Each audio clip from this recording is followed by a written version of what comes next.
After exit poll. तो क्या मानना है इस चीज का? देखिए, ये तो एग्जिट पोल है, एग्जैक्ट पोल थोड़ी है। ये तो 4 तारीख को मालूम होगा कि क्या होगा क्या नहीं होगा। एग्जिट पोल पे भरोसा नहीं किया जा सकता। 2004 में भी तो एग्जिट पोल आए थे, जब बीजेपी को पूर्ण बहुमत दे रहे थे। हुआ क्या आपको मालूम है। कहीं ना कहीं चैनल भी मैस्मराइज्ड है, और ये देखना पड़ेगा कि ये एग्जिट पोल करने वाले कौन है और कहाँ से इन्फ्लुएंस होते हैं ये लोग। हमें जमीनी हकीकतें मालूम है। इस वक्त का जो चुनाव हुआ है वो चुनाव किसी धार्मिक मुद्दे पे नहीं हुआ है। चुनाव हुआ है बेरोजगारी पे और महंगाई पे, किसान पे और गरीब पे, जिसमें ये सरकार पूरी तरह से नाकाम रही। तो हमें नहीं लगता कि ये एग्जिट पोल सही है। 4 तारीख को सब साफ जाहिर हो जाएगा। अगर एग्जिट पोल जैसा बता रहे हैं, अगर ईमानदारी से काउंटिंग हो गई और ईवीएम टेम्पर्ड नहीं है, तो इसके उल्टे नतीजे आने जा रहे हैं। कुछ भी पर ये एग्जिट पोल का एक महत्वपूर्ण पहलू ये भी है कि अधिकारियों को इन्फ्लुएंस करना, अधिकारी इन्फ्लुएंस हो जाएं और जो मार्जिनल सीट्स हैं उस पे किसी न किसी तरह से बीजेपी को जिताएं। एक इसका बहुत महत्वपूर्ण एजेंडा ये भी होता है।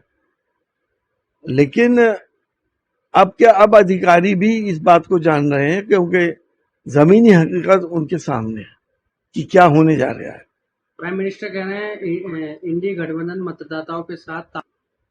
हाँ, ये जरूर रहेगा कि हिंदू मुसलमान नहीं चला इस इलेक्शन में। जो बीजेपी चाहती थी आखिर वक्त तक कोशिश करी उन्होंने, और वो नहीं चल पाया। तो जातियां ना खत्म हो सकती हैं, ना ही खत्म की जा सकती हैं। जो है वो है, लेकिन हिंदू मुसलमानों की नफरतों को बढ़ाया नहीं जा सकता। प्यार मोहब्बत हमारी रगों में बहता है। सर, अखिलेश यादव कह रहे हैं कि इस बार जो है यूपी में गठबंधन। हमें भी ऐसे ही लगता है कि उत्तर प्रदेश में क्लीन स्वीप होगी इंडिया गठबंधन की। और जो जिस तरह से आप लोग दिखा रहे हैं या पोल वाले दिखा रहे हैं, हो सकता है 4 तारीख को ये रूपोश हो जाएं और इनका किसी के हाथ ना है। सर, सीपीआई महासचिव डी राजा कहते हैं कि उनको लोग बिल्कुल सही कह रहे हैं, क्योंकि मतगणना में बहुत कुछ मैनिपुलेशंस हो सकते हैं और होते भी हैं, हमें मालूम है। हमने भी चुनाव लड़े हैं। मतगणना बहुत ही ज्यादा विजिलेंट रहना पड़ेगा, बहुत सतर्क रहना पड़ेगा। पढ़े लिखे लोग मतगणना के लिए जाएं, और शौकीन लोग जो जाते हैं कि सिर्फ मतगणना के लिए जा रहे हैं, उन्हें नहीं भेजना चाहिए। इसके लिए सबको सतर्क रहना पड़ेगा। राहुल गांधी कहते हैं अग्निपथ योजना में मूलभूत दोष का इस। क्या गलत कह रहे हैं?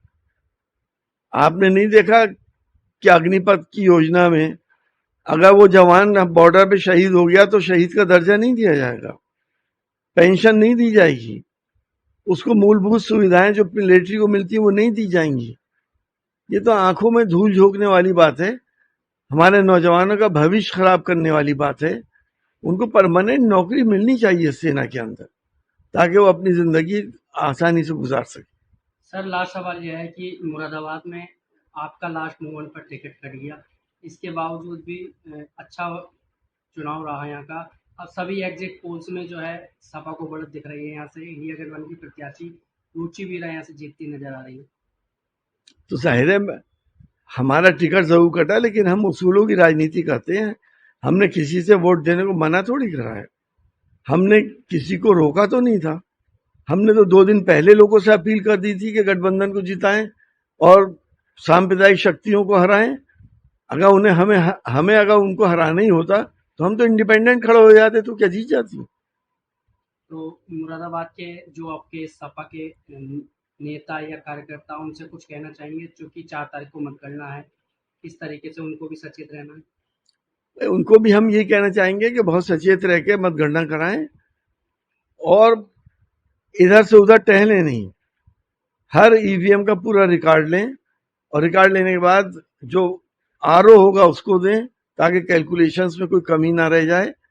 और एक राउंड जब पूरा हो जाए तो उसका ऐलान हो जाना चाहिए कि इस राउंड में इसके इतने, ताकि हमारे कार्यकर्ता भी ये देख लें कि जो वो लिख रहे हैं उससे वो मिलान खा रहा है या नहीं खा रहा है। तो कहीं ना कहीं गड़बड़ी की संभावना आपको भी है? हाँ, मुझे भी है, क्यों नहीं है। ऐसी थोड़ी एनडीए की सरकार आने की बातें हो रही हैं। पूरी पूरी संभावना है। क्यों क्यों प्रेशराइज कर रहे हैं एग्जिट पोल से अधिकारियों।